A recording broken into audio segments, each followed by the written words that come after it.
Good morning, and welcome back to our channel. Today we bring you a story that has shaken the nation. Conservative activist Charlie Kirk was shot during a live event at Utah Valley University in Orem, Utah.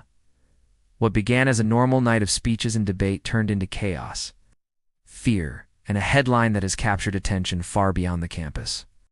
The details are still developing, but one fact is clear. This shooting is not just about one man. It's about political violence, free speech, and the fragile state of America's public square. So what exactly happened? What do we know about Charlie Kirk's condition? Who was behind the attack? And what does this moment mean for America's future? On the evening of September 10th, Charlie Kirk was on stage at Utah Valley University. He was there as part of his American Comeback Tour, a series of events where he speaks directly to college students about politics, culture, and the direction of the country. Witnesses described the atmosphere as intense but ordinary, packed with students, supporters, and critics. Kirk had just begun speaking when suddenly a single gunshot rang out. The bullet struck him in the neck. For a moment, many thought it was a prank or a loud noise. But when Kirk collapsed, the reality set in. Panic spread instantly. Students screamed, others ducked for cover, and security rushed to the stage. Kirk was quickly surrounded, bleeding heavily, before being rushed out and taken to a hospital. Authorities later confirmed the shot was fired from outside the building, from a distance suggesting calculation, not randomness. The shooter remains at large, though one person of interest was questioned and later released. Within minutes, the campus was on lockdown. Police swarmed the area, and the headlines began spreading across the country. Charlie Kirk shot at Utah University.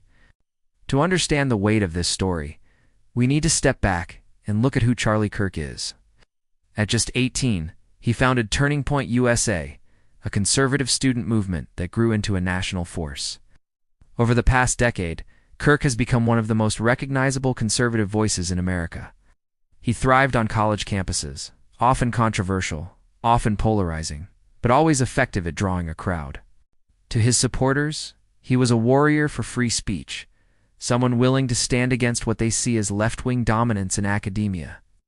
To his critics, he was a provocateur, more interested in stirring outrage than fostering dialogue. Love him or hate him, Charlie Kirk had become a central figure in America's culture wars. And that's what makes this shooting so explosive. It wasn't just an attack on a person. It was an attack on a symbol. The reactions came fast and fierce. Former President Donald Trump immediately ordered U.S. flags flown at half-mast, calling Kirk a brave patriot silenced by hate. Prominent Republicans framed the shooting as an attack on free speech and conservatism itself.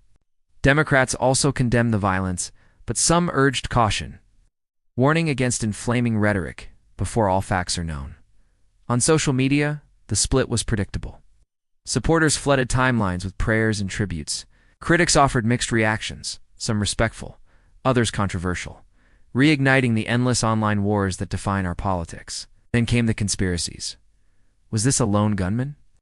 Was it politically motivated? Was it connected to larger extremist groups?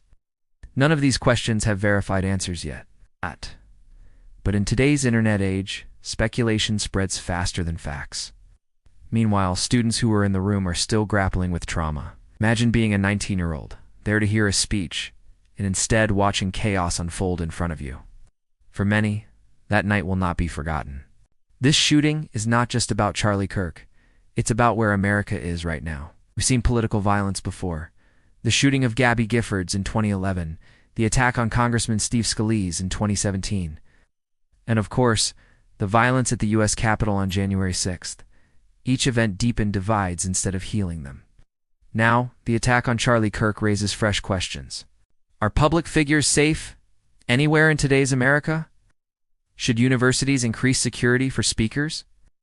Can democracy survive if debates are met with bullets instead of words? These aren't abstract questions. They cut to the core of what it means to live in a free society. If campuses, meant to be places of open dialogue, become zones of fear, then something fundamental is breaking. This is also about culture. For years, politics has turned opponents into enemies. Outrage is rewarded, compromise is mocked, and when rhetoric turns up the heat, violence becomes more likely. Charlie Kirk's shooting is not just a crime. It's a symptom, of a nation at war with itself. Tonight, Charlie Kirk remains hospitalized. His future is uncertain. The shooter has not been caught. And America waits for answers. But beyond the facts, there's a choice we all face. Will this moment be used to stoke more anger? Or will it be the moment we pause and say enough is enough? For his supporters, Charlie Kirk is more than a victim. He's a voice for their movement. For his critics, he's a controversial figure. But for America, his shooting is a test. Can we still have passionate debates without resorting to violence? As investigators search for the shooter, and as the nation watches, one truth remains clear. Democracy cannot survive if disagreement ends in gunfire. And that's why this story matters. It's not just about Charlie Kirk. It's about all of us and the country we are becoming. And that wraps up our deep dive into the Charlie Kirk shooting at Utah Valley University. What do you think this moment means for America? Is this an attack on free speech or a symptom of deeper political divides? Share your thoughts in the comments below. Let's have the conversation. And if you want to stay updated on the stories shaping America, from breaking headlines to deeper analysis, make sure to like this video, subscribe to the channel, and hit the notification bell so you never miss an update. Thanks for watching, and stay safe.